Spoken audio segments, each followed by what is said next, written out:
Assalamualaikum warahmatullahi wabarakatuh. Di mana saja teman-teman berada, semoga semuanya sehat walafiat insyaallah. Amin ya rabbal alamin. Bertemu lagi dengan saya Ummu Tauhid. Kali ini saya akan bacakan kisah singkat dari sejarah kehidupan Abu Bakar As-Siddiq. Semoga bermanfaat untuk teman-teman semua insyaallah. Jalur keturunannya, Abu Bakar As-Siddiq adalah khalifah pertama dari 4 khalifah Rasyidin.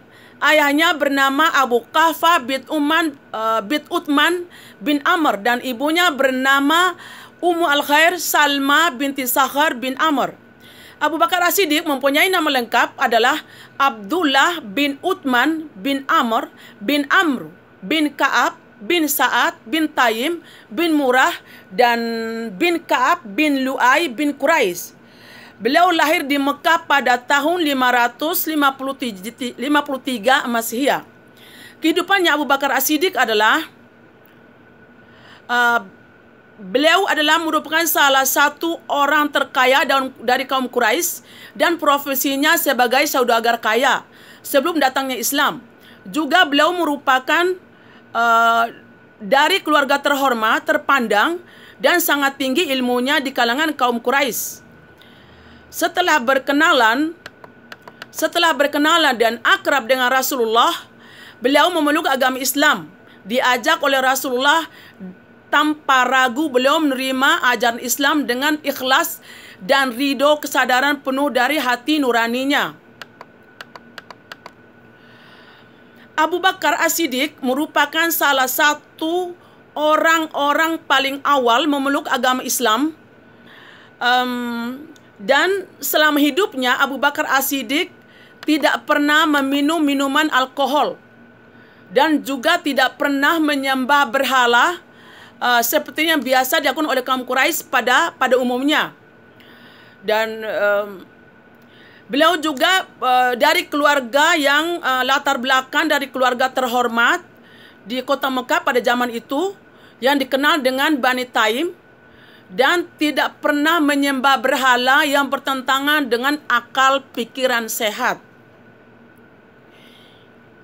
Itu teman-teman dari keluarga Abu Bakar As-Siddiq ini, walaupun hidup pernah di lingkungan orang-orang Quraisy menyembah berhala, perlu teman-teman ketahui bahwa di Ka'bah pada zaman itu semua berhala yang besar-besar dalam Ka'bah.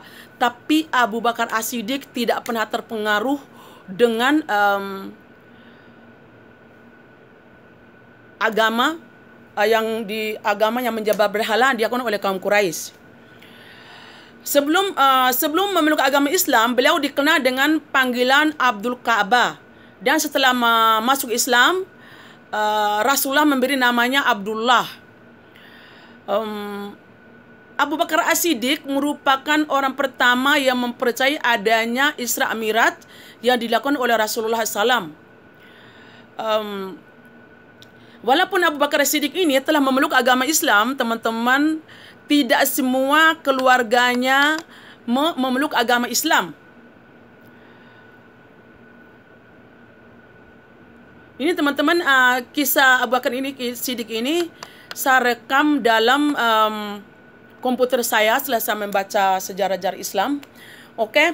Walaupun Abu Bakar As-Siddiq telah memeluk agama Islam, tidak semua keluarganya mau memeluk agama Islam.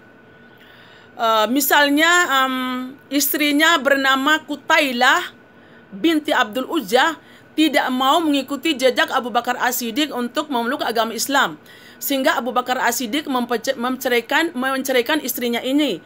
Dan istri yang lainnya bernama Ummu Ruman masuk Islam dengan anak-anaknya, kecuali anaknya bernama Abdurrahman tidak mau memeluk agama Islam, sehingga Abu Bakar As-Siddiq berpisah dengan anaknya tersebut. Keistimewaan Abu Bakar As-Siddiq teman-teman banyak sekali, tapi saya akan baca insya Allah, mungkin tidak semua, saya membaca yang saya perlu dibacakan saja.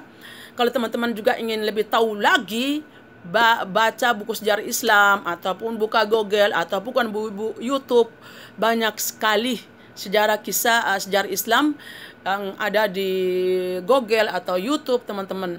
Oke, keistimewaan Abu Bakar As-Siddiq adalah Abu Bakar As-Siddiq merupakan salah satu orang-orang paling awal memeluk agama Islam, dan kebanyakan orang yang masuk Islam pada zaman itu yang lebih awal itu orang-orang lemah dari hamba sahaya atau budak yang masuk Islam. Orang-orang budak-budak ini atau hamba sahaya ini banyak disiksa oleh tuan-tuannya, sehingga membuat Abu Bakar As-Siddiq berusaha membebaskan para budak ini yang telah memeluk agama Islam dengan cara membelinya, kemudian dengan cara membelinya pada tuannya. Kemudian Abu Bakar As-Siddiq membebaskannya sehingga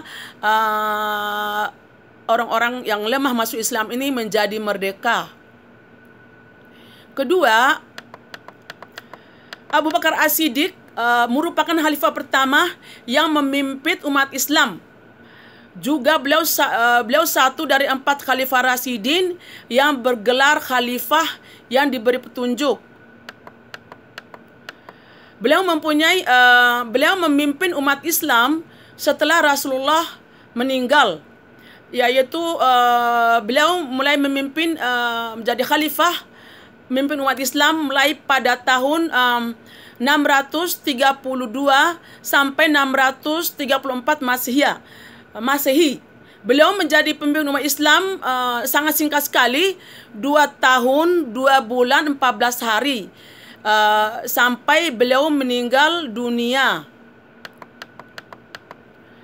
Walaupun beliau sebagai memimpin umat Islam sangat singkat, namun umat Islam telah mencatatnya sebagai pemimpin yang dermawan, jujur, bijak, tegas, sederhana, dan sangat memperhatikan kehidupan rakyatnya. 4. Abu Bakar As-Siddiq selain sebagai sahabat Rasulullah, beliau juga merupakan ayah dari Sayyidah Aisyah, istri Rasulullah. Pada saat Nabi Muhammad hijrah ke Madinah pada tahun 622 Masehi, Abu Bakar adalah satu-satunya orang yang selalu menemani Rasulullah sampai ke Madinah. 5. Rasulullah memberinya gelar As-Siddiq yang artinya yang berkata benar, setelah Abu Bakar As-Siddiq membenarkan adanya peristiwa Isra Mi'raj yang dilakukan oleh Rasulullah, sehingga beliau dikenal dengan nama sebutan Abu Bakar As-Siddiq. 6. Semua harta kekayaan Abu Bakar As-Siddiq dipergunakan untuk sedekah atau untuk keperluan perjuangan umat Islam, sehingga beliau dan keluarganya hidup miskin, bahkan serba kekurangan, sehingga istrinya tidak menemukan apa-apa lagi untuk dimasak. Sebelum masuk Islam, beliau memang sudah dikenal sebagai orang yang sangat baik hati dan suka menolong orang banyak. 7. Selama menjadi pemimpin umat Islam, Abu Bakar As-Siddiq ikut berjasa dalam mengumpulkan lembaran-lembaran Al-Quran dari para penghafal Al-Quran yang tertulis dalam kulit ataupun tulang dan lainnya. Setelah lengkap semuanya kumpulan Al-Quran lalu disimpan baik-baik oleh Abu Bakar As-Siddiq. Setelah Abu Bakar meninggal dunia, kumpulan Al-Quran itu disimpan oleh khalifah berikutnya, yaitu Umar bin Khattab. 9. Abu Bakar As-Siddiq menjadi komandan perang Riddah melawan orang-orang murtad yang ingkar kepada Allah dan kembali murtad setelah Rasulullah meninggal, dan juga ada sebagian orang tidak mau membayar zakat, dan juga ada yang kembali menyembah berhala agama nenek moyang mereka. Dan muncul seorang pembohong yang bernama Musailama yang mengaku dirinya sebagai nabi baru. Dan Musailama ini, nabi palsu ini, mati terbunuh pada perang Riddah melawan kaum Islam. Masalah perang Riddah ini sebenarnya teman-teman banyak sekali kisahnya ya.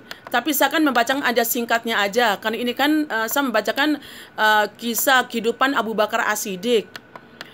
Lalu pola pikiran Abu Bakar As-Siddiq, teman-teman. Abu Bakar As-Siddiq mendakwakan ajaran Islam kepada Uthman bin Affan, Sa'ad bin Abi Waqqas, Jubair bin Awam, Talha bin Ubaidillah dan sebagainya yang kita kenal sebagai para sahabat. Nama-nama saya sebut tadi, teman-teman, itulah merupakan para sahabat yang berjuang di jalan memperteguhkan agama Islam.